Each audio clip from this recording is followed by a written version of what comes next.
अफ़गानिस्तान में elected government चली गई और उसके जगह तालिबान के द्वारा नियंत्रण स्थापित किया गया। ये खबर आज के तारीख में सारी दुनिया में चर्चा का विषय बना हुआ है। हर तरफ मीडिया में इसी की चर्चा हो रही है। इसके बारे में मुझे जो लगता है, मैं कुछ बातें इसके बारे में जो देशवासी लोग हैं उन लोगों के सामने अपने ख्यालात भी रखना चाहिए। इस बात को ध्यान में रखते हुए मैं अपनी बातें यहाँ रखना चाहता हूँ। सबसे पहली बात तो मैं ये बताना चाहता हूँ कि तालिबान के द्वारा जिनको राष्ट्रपति बनाने की चर्चा हो रही है वो बिरादर या बारादर ऐसे नाम के व्यक्ति है। उनको राष्ट्रपति बनाने की चर्चा चल रही है। तो ये बारादर कौन है, इसकी जानकारी करने के बाद ये पता चला कि बारादर जो है इनको अमेरिका के कहने पर पाकिस्तान के जेल से रिहा किया गया 2018 में।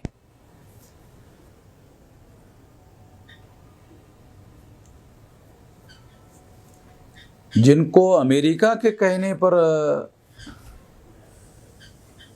जेल से निकाला गया और जिस व्यक्ति को निकाला गया अमेरिका के कहने पर पाकिस्तान की सरकार ने उसको जेल से बाहर निकाला, वो व्यक्ति तालिबान के तरफ से राष्ट्रपति बनाया जा रहा है। ऐसी ज़्यादा से ज़्यादा खबरें मीडिया के तरफ से आ रही है। इससे ये आशंका बन रही है कि अमेरिका जो पूर्व में जो घनी सरकार थी, वो सरकार अमेरिका को ऐसा लग रहा था कि ये अब हमारी लायबिलिटी है। पिछले 20 साल में हमने 29 लाख करोड़ रुपया अफगानिस्तान पर खर्चा किया। 29 लाख करोड़ रुपया बहुत बड़ी रकम होती है, बहुत बड़ी राशि होती है। तो अमेरिका को ऐसे लगा कि अब हमें वहाँ रहने का कोई इंटरनेशनल पॉलिटिक्स में बेनिफिट होने की कोई बात हमें दिखाई नहीं दे रही है। इस बात को ध्यान में रखते हुए अमेरिका ने स्ट्रेटेजी प्लान की कि अभी अफगानिस्तान से हमको बाहर निकलना चाहिए और इसके लिए अमेरिका ने जिस तालिबान के व्यक्ति को अभी वहाँ राष्ट्रपति बनाए जाने की ज़्यादा चर्चा हो रही है, उसको पाकिस्तान के जेल से अमेरिका के कहने पर छोड़ा गया।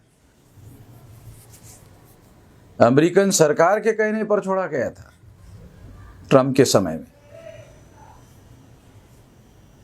उसी पॉलिसी पर बाइडेन गवर्नमेंट काम कर रही है। जब उनको जेल से छोड़ा गया, उसके पहले ही समग्र स्ट्रेटेजी अफगानिस्तान से बाहर निकलने की स्ट्रेटेजी अमेरिका ने बनाई होगी। तो अमेरिका को वहाँ ऐसी गवर्नमेंट चाहिए थी जिससे अमेरिका को किसी प्रकार की कोई लायबिलिटी लेना ना पड़े और वो ऐसी गवर्नमेंट आए जो अफगानिस्तान की जिम्मेदारी संभालने का काम करे। तो इसके लिए उनको तालिबान के लोग उपयुक्त लगे, इसलिए अमेरिका के पहल पर ही तालिबान के साथ चर्चा शुरू की गई। जब अमेरिका को मानने वाली गवर्नमेंट अफगानिस्तान में थी, इसके बावजूद भी अमेरिका ने तालिबान के लोगों के साथ में चर्चा शुरू की थी।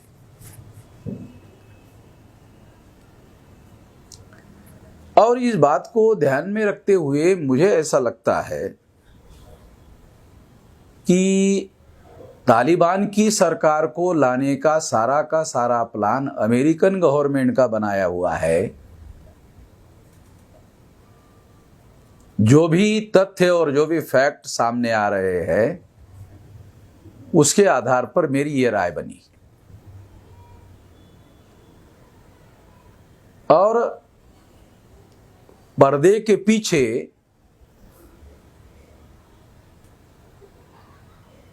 इस चर्चा में भारत सरकार शामिल है, इसमें पाकिस्तान शामिल है, इसमें चाइना शामिल है, रूस शामिल है, ये सारे लोग इसमें शामिल है। और ऐसा लगता है कि दोहा में जो चर्चाएं हो रही है, उस चर्चा में अमेरिका ने तालिबान से ये एश्योरेंस लिया होगा कि आपकी सरकार हम वहां लाएंगे तो आपको जो पहली रेजिम थी तालिबान की, मुल्ला उमर के नेतृत्व में, उस तरीके से आप लोगों को काम नहीं करना होगा। तो जो डेमोक्रेटिक वैल्यूज है उसको ध्यान में रखते हुए काम करना होगा, लिबरल तरीका अपनाना होगा, महिलाओं को अधिकार बहाल करना होगा, और अफगानिस्तान के भूमि का दूसरे देश के लोगों को आतंकवाद को पनाह देने के लिए उपयोग करने के लिए मना करना होगा। ये सारी बातें पर्दे के पीछे दोहा में चर्चा में तालिबान के साथ चर्चा हुई होगी और उसके तहत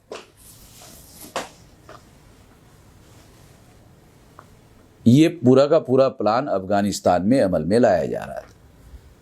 जो अशरफ गनी की सरकार थी वो पूरी की पूरी अमेरिकन गवर्नमेंट के ऊपर निर्भर थी।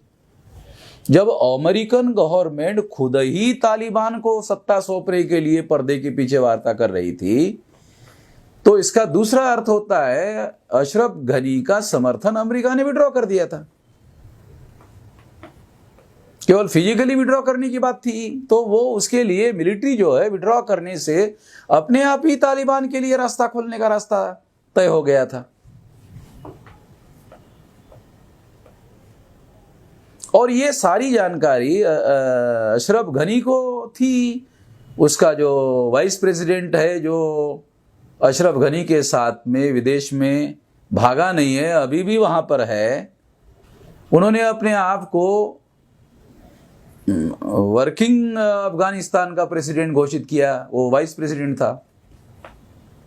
उसने जो बयान दिया उससे भी ये बात सिद्ध होती है कि बाइडेन के साथ वार्ता करने का, चर्चा करने का कोई मतलब नहीं है। इसका मतलब है उनको पहले से मालूम था कि अमेरिका के लोग, अमेरिकन गवर्नमेंट जो है वो तालिबान के साथ वार्ता कर रही है।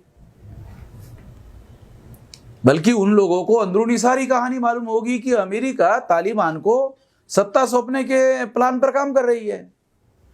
इसलिए जो वर्किंग प्रेसिडेंट अपने को आपको घोषित करने वाला, कार्यकारी अध्यक्ष घोषित करने वाला जो व्यक्ति है अफगानिस्तान का चुना हुआ, वो कह रहा है बाइडेन गवर्नमेंट के साथ बात करने का कोई मतलब नहीं है। दूसरी तरफ अभी तक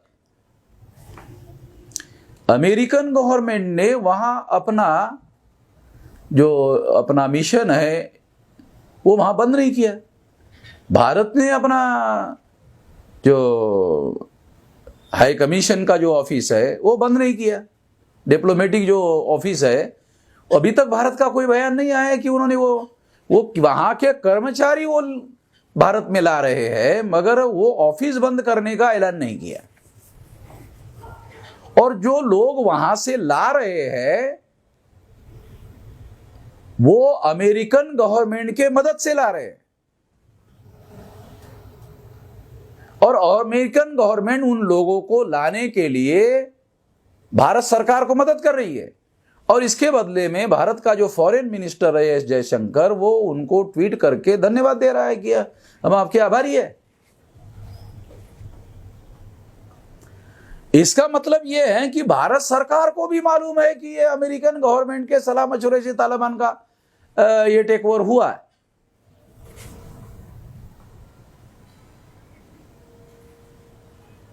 ये जो बहुत सारी घटनाएं बता रही है। दूसरा, 6,000 की फौज जो है वो जो काबुल का जो इंटरनेशनल एयरपोर्ट है उसमें अभी भी वो अमेरिकन लोगों के नियंत्रण में है, और उनके साथ तालिबान के मिलिट्री ने या तालिबान के फौज ने उनके साथ किसी प्रकार की कोई लड़ाई की, ऐसा कोई खबर नहीं है। बल्कि जानकारी ये आ रही है, जो तथ्य दिखाई दे रहे हैं कि तालिबान और अमेरिका की फोर्सेस जो भी अमेरिका अफगानिस्तान में है वो कोऑर्डिनेशन में काम कर रहे हैं।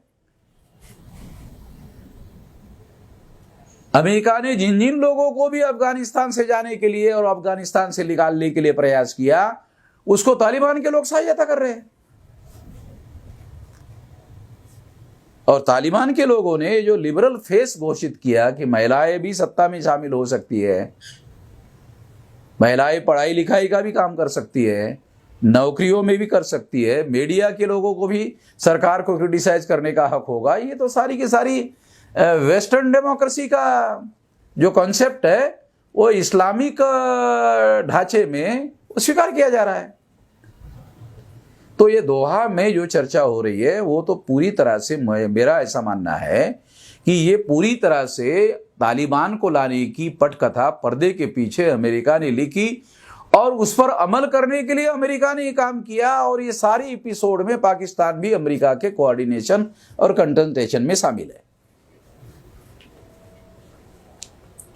और जो घटनाएं सामने आ रही है उसके आधार पर यह बात मैं कह रहा हूं, चूंकि आज के तारीख में ये बात डिस्क्लोज नहीं की जा रही है, मगर आने वाले समय में परिस्थितियां पूरी तरह से शांत होने के बाद में ये सारी बातें सामने लाई जा सकती है, आएगी। खुद अमेरिका, रशिया, चाइना, ये सारे लोग जो है ये बातें घोषित कर देंगे, ऐसा लगता है।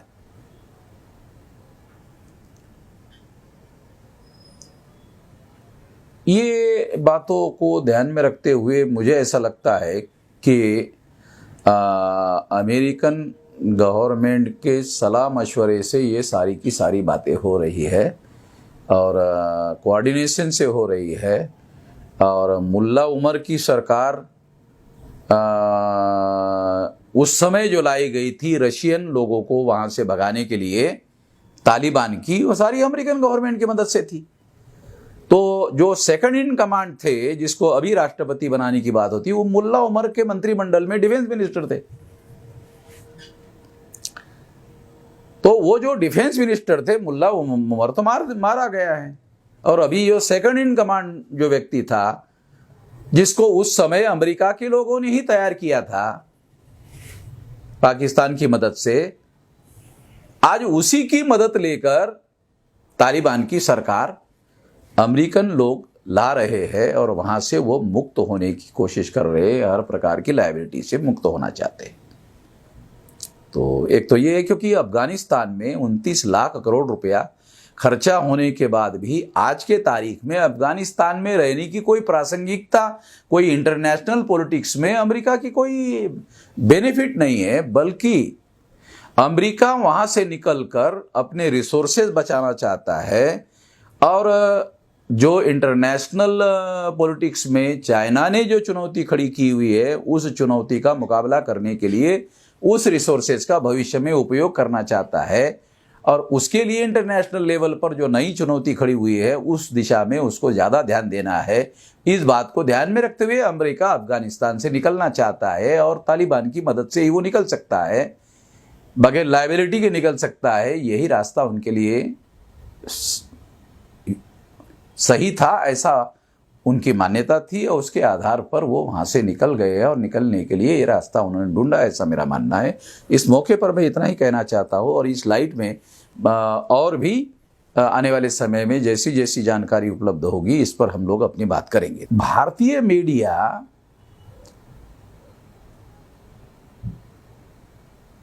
तालिबान एक आतंकवादी संगठन है और तालिबान के लोगों पर यकीन नहीं किया जा सकता, आज जिस तरह से वो बात कह रहे हैं, उनके बातों पर यकीन नहीं किया जा सकता है। इस लाइट पर भारत का मीडिया काम कर रहा है। अगर ये इस लाइट पर भारत का मीडिया काम कर रहा है तो भारत सरकार तो तालिबान से वार्ता कर रही है। अमेरिका की मदद से तालिबान के साथ भारत सरकार भी वार्ता में शामिल है। इसका क्या अर्थ निकाला जाए? इसका मतलब है कुछ दिन के बाद भारत सरकार का भी ऐसे बयान आ जाएगा कि हम तालिबान के साथ, यदि तालिबान अपने भूमि का उपयोग आतंकवाद के लिए, पनाह देने के लिए नहीं होने देने के लिए रजामंद है, तो हम तालिबान सरकार के साथ में मिलजुल कर काम करने के लिए तैयार है। ऐसा बयान कला सकता है भारत सरकार का। ज्यादा संभावना यही है जो मैं कह रहा।